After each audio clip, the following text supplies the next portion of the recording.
في بداية الفيديو حابب أقولك إن البنوك الإلكترونية مش للتحويش، إنما هي وسيلة تعمل بيها مدفوعاتك الأونلاين، لذلك ما تسيبش فيها فلوس إلا على قد معاملتها. إلكترونية دولية ما بقالهاش كام شهر هتحللك كل مشاكل مدفوعاتك هنا في مصر.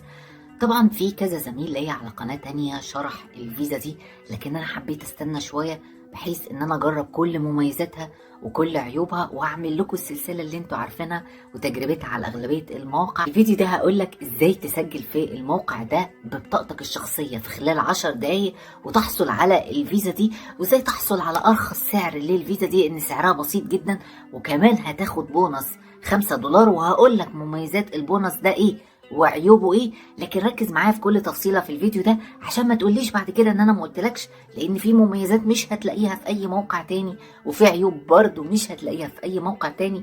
لكن كفكره عامه الفيزا دي هتنفعك جدا في معاملاتك الالكترونيه. وكمان هركز لك على طريقه الشحن بتاعه الحساب ده، هقول لك افضل طريقه انا اخترتها ايه، وانت قدامك طرق كتير متاحه بالنسبه لك. يلا بينا ما نضيعش وقت وندخل على طول في تفاصيل الفيديو. بتدخل على الرابط اللي في وصف الفيديو، طبعا ده عشان يديك $5، وهقول لك بقى $5 دول هتستعملهم ازاي. وبعد كده هنا بيطلب منك يا تحط رقم موبايلك يا تحط الايميل. انا في البداية هحط الايميل وهتيجي خطوة حط الموبايل، وبعد كده بتضغط على زرار جيت كود، بيديك كود على الايميل بتحطه، وبعد كده بتضغط على جيت ايت ناو، بيفتح لك صفحة كده، وبعد كده بتضغط فوق على داونلود ناو. فبتختار مثلا لو انت اندرويد او انت ابل، بتختار مثلا اندرويد تضغط عليه، وبعد كده بيفتح لك صفحة التحميل من داخل متجر جوجل بلاي الرسمي، وبعد كده بتعمل الداونلود العادي. والتطبيق اللي هننزله اسمه ريدوت باي. طبعا اول ما بتفتح التطبيق بيوريك كده شوية مميزات عن التطبيق تقدر تسحب منه من خلال اي اي ام، طبعا لو طلبت الكارت اللي هو الفيزيكال، وبيقول لك انه مقبول عالميا. المهم هنا بتعمل تسجيل دخول او لوج ان. طبعا هتحط هنا الايميل بتاعك اللي انت حطيته في بدايه الفيديو، وبعد كده بتعمل التالي، وبعد كده بيقول لك اعمل باسورد، هات لك رساله على الايميل زي بين كود كده هتحطه في التطبيق، وبعد كده هتدخل بيه. زي ما انتم شايفين التطبيق فتح معايا بدون اي مشاكل في ثواني. طبعا زي ما انتم شايفين انا رصيدي اهو $5، وانت كمان هيبقى رصيدك $5 اما تسجل من الرابط اللي في وصف الفيديو. فانا دلوقتي بقى عايزه اطلع الكارت الافتراضي عشان ابتدي بقى اشتغل بيه اونلاين. فكل المطلوب مني ان انا اجي تحت واضغط على كلمه كاردز، وبعد كده هنا بيقول لي عندك خيار من خيارين، يا اما تجيب الكارت الافتراضي اللي هو $10، يا اما تجيب الكارت الحقيقي اللي اقدر اسحب بيه من الاي تي ام واتعامل بيه دولي براحتي، وده $100. وده حل هنجيله على جنب كده، لان ده حرفيا هيبقى ملوش اي علاقه ببلد انت قاعد فيها، انت بتشحنه وبتشتري بيه من اي بلد، مش هيكون تابع لاي بلد. وكمان الكارت ده هيبقى من نوع فيزا، فده هيبقى شيء مميز جدا. لكن خلينا ندور على الطريقه الموفره كده في الفيديو ده ونختار كارت الافتراضي اللي هو $10. بضغط هنا على اوردر كارد، بيقول لي هنا بايند الايميل، طبعا معمول عليها صح لاني لسه عاملها. هنا بيقول لي بايند الموبايل، تحط هنا رقم موبايلك، اهم حاجه تحطه من غير الصفر اللي في بدايه الرقم، وبعد كده بتضغط على جيت كود. وبعد كده تحت هنا في الايميل بتضغط برضو على جيت الكود، لازم تحط الكود اللي وصل لك حالا على الايميل والرساله اللي وصلت لك حالا على الموبايل، واحيانا ممكن تجي لك مكالمه تمليك الرقم، مفيش اي مشكله. وبكده تمت اول خطوتين بدون اي مشاكل. فاضل الخطوه الاخيره وهي توثيق الهويه. هجرب معاكم بالبطاقه الشخصيه لان اغلبيه الناس ممكن ما يكونش معاها باسبور، فهنجرب مع بعض بالبطاقه الشخصيه وهتتقبل معانا. فانا بضغط هنا على ايدنتي فيريفيكيشن، بيقول لي هنا اديني اسمك الاول واسمك الاخير زي الوثيقه بتاعتك، حطه بالانجليزي طبعا، وبعد كده اختار تاريخ ميلادك، وبعد كده اختار الوثيقه اللي انت عايز ترفعها اي دي كارد. هنا بيقول لي حط ال14 رقم بتوع الرقم القومي، حطهم زي ما هم هيتوافق عليهم. بعد كده هنا بضغط على identity verification، وبعد كده بيقول لي الوثيقة اللي انت هترفعها دي من امريكا ولا من دولة تانية، فتختار other، وبعد كده تختار continue، وبعد كده تختار هنا تضغط على identity document. بعد كده هنا بيأكد عليك ان البلد بتاعت الوثيقة هي مصر، بتختارها، وبعد كده بتضغط هنا على اي دي كارد عشان تأكد على البرنامج ان انت هترفع بطاقة الرقم القومي المصرية. بعد كده بيطلب منك هنا تصور وجه البطاقة، يفضل وانت بتصور تصور الموبايل واقف كده بالطول،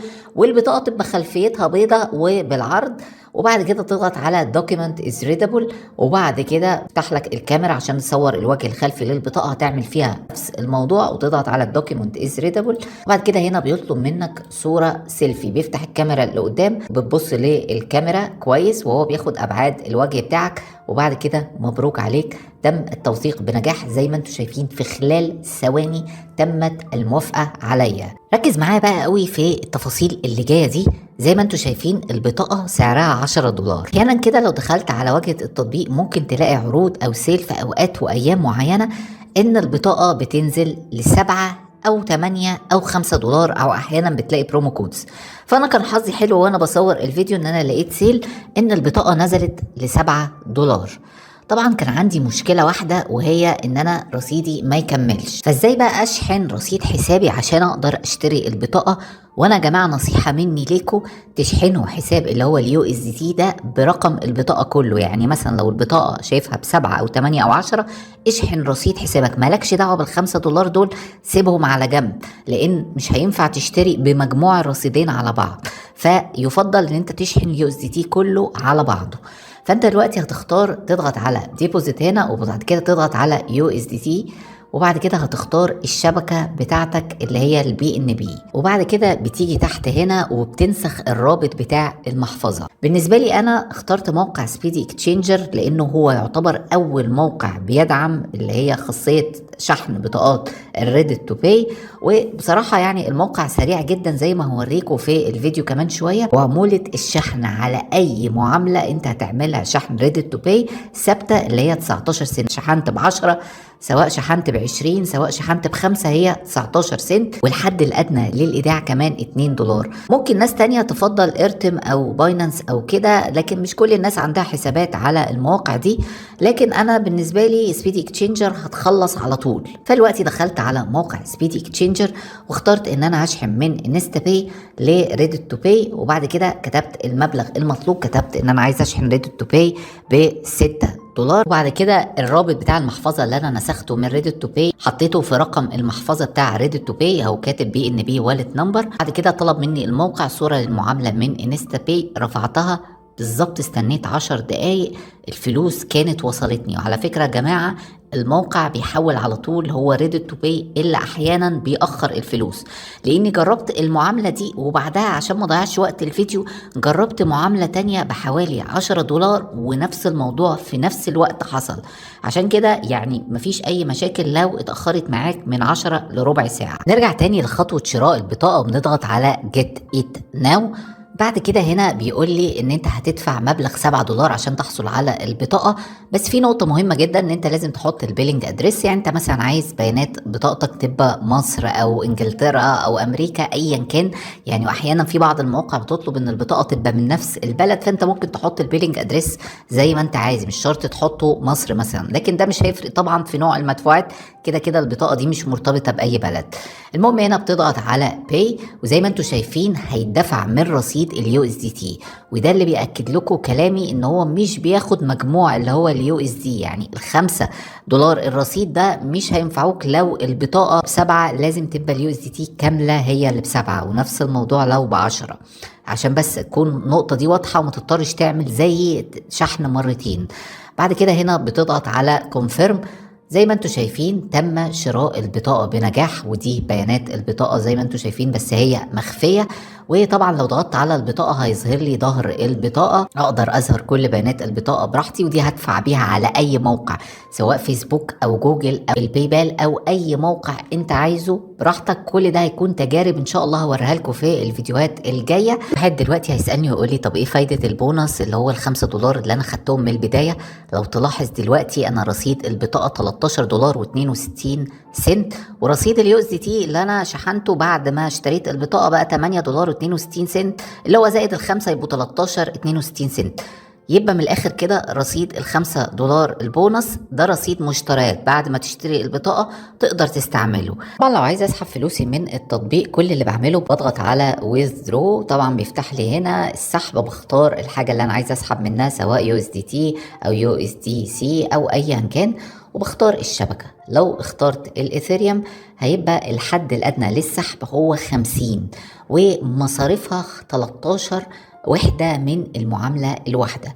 اما لو اخترت الشبكة بتاعتي هي الترون فهيبقى الحد الادنى للسحب 10 USDT، المصاريف بتاعتها هتبقى 1 USDT. طبعا الاوفر لك هتبقى الترون. خد بالك بقى ان التحويل ممكن ياخد من 4 ساعات ل 24 ساعة، عشان بس ما تقلقش لو التحويل اتأخر، دايما في موضوع السحب بياخد وقت، فما تقلقش خالص. ان شاء الله الفيديوهات الجايه هجربه بقى على مواقع كتير، وان شاء الله ده يكون حل لناس كتير ان هم يعملوا اعلاناتهم او اشتراكاتهم او ايا كان. دي بطاقه دوليه هتغنيك عن اي بطاقه محليه. اتمنى الخير والتوفيق للجميع. شكرا جدا يا جماعه لحسن استماعكم.